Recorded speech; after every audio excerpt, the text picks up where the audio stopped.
ইরানের উত্তাল পরিস্থিতি থেমে গেছে, আপাতত বেঁচে গেছে আয়াতুল্লাহ আলী খামেনির গদিও। বহুবিধ সমীকরণ মেলানোর পর ইরানে সরাসরি হামলা চালানোর সিদ্ধান্ত থেকে সরে এসেছে যুক্তরাষ্ট্র। শোনা গেছে ইরানে সরাসরি হামলা না চালাতে মার্কিন প্রেসিডেন্ট ডোনাল্ড ট্রাম্পের কাছে অনুরোধ করেছিলেন খোদ নেতানিয়াহু। ইসরায়েলি প্রধানমন্ত্রী বুঝতে পেরেছিলেন আমেরিকা ইরানে হামলা চালালে তার ফল সরাসরি ভোগ করতে হবে তেল আবিবকে। ইরানের ছোড়া মিসাইল ঠেকাতে হিমশিম খেতে হবে। তবে নেতানিয়াহু তবুও ভয় আছেন।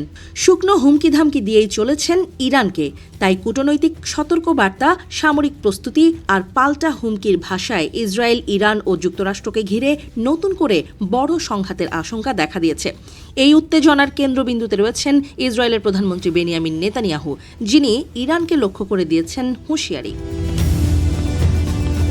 ইসরায়েলি পার্লামেন্ট নেসেটে দেয়া এক বক্তব্যে নেতানিয়াহু বলেন, ইরান যদি ইসরায়েলের বিরুদ্ধে সামান্য ভুলও করে তবে তার জবাব হবে এমন শক্তিশালী যা তেহরান আগে কখনো কল্পনাও করেনি।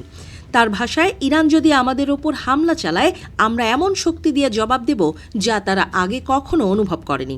এই বক্তব্যকে মধ্যপ্রাচ্যের বর্তমান অস্থির পরিস্থিতিতে অত্যন্ত তাৎপর্যপূর্ণ বলে মনে করছেন আন্তর্জাতিক বিশ্লেষকরা। নেতানিয়াহু আরও জানান, ইরানের চলমান বিক্ষোভ, রাজনৈতিক অস্থিরতা ও রক্তক্ষয়ী দমন পীড়নের ঘটনাগুলো ইসরায়েল খুব কাছ থেকে পর্যবেক্ষণ করছে।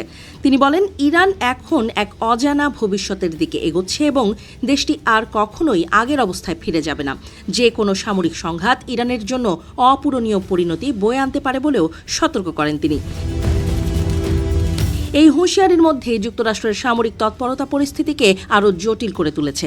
বিভিন্ন আন্তর্জাতিক গণমাধ্যমের খবরে বলা হয়েছে, যুক্তরাষ্ট্র মধ্যপ্রাচ্যের দিকে পারমাণবিক শক্তিচালিত বিমানবাহী রণতরী USS Abraham Lincoln carrier strike group পাঠানোর প্রস্তুতি নিচ্ছে। জাহাজ চলাচলের তথ্য বিশ্লেষণ করে দেখা গেছে, দক্ষিণ চীন সাগরে মোতায়েন থাকা এই রণতরী ইতোমধ্যে সিঙ্গাপুর অতিক্রম করে মালাক্কা প্রণালীতে প্রবেশ করেছে এবং মধ্যপ্রাচ্যের দিকেই অগ্রসর হচ্ছে। ইউএসএস আব্রাহাম লিঙ্কনের সঙ্গে রয়েছে আর্লেই বার্ক শ্রেণীর একাধিক গাইডেড মিসাইল ডেস্ট্রয়ার, যার মধ্যে USS Frank E Petersen junior, USS Michael Murphy ও ইউএসএস স্প্রুয়ান্স। নাম প্রকাশে অনিচ্ছুক মার্কিন কর্মকর্তারা জানিয়েছেন, এই বহর মধ্যপ্রাচ্যের পথেই রয়েছে, যদিও সেখানে যুদ্ধ বিমান পুরোপুরি মোতায়েন হতে কয়েকদিন সময় লাগতে পারে। মার্কিন প্রেসিডেন্ট ডোনাল্ড ট্রাম্প ইরানের জন্য দুটি রেড লাইন নির্ধারণ করেছেন: শান্তিপূর্ণ বিক্ষোভকারীদের হত্যা এবং বিক্ষোভ পরবর্তী সময়ে গণহারে মৃত্যুদণ্ড কার্যকর করা। এসব সীমা অতিক্রম করলে কঠোর প্রতিক্রিয়ার ইঙ্গিতও দিয়েছেন তিনি।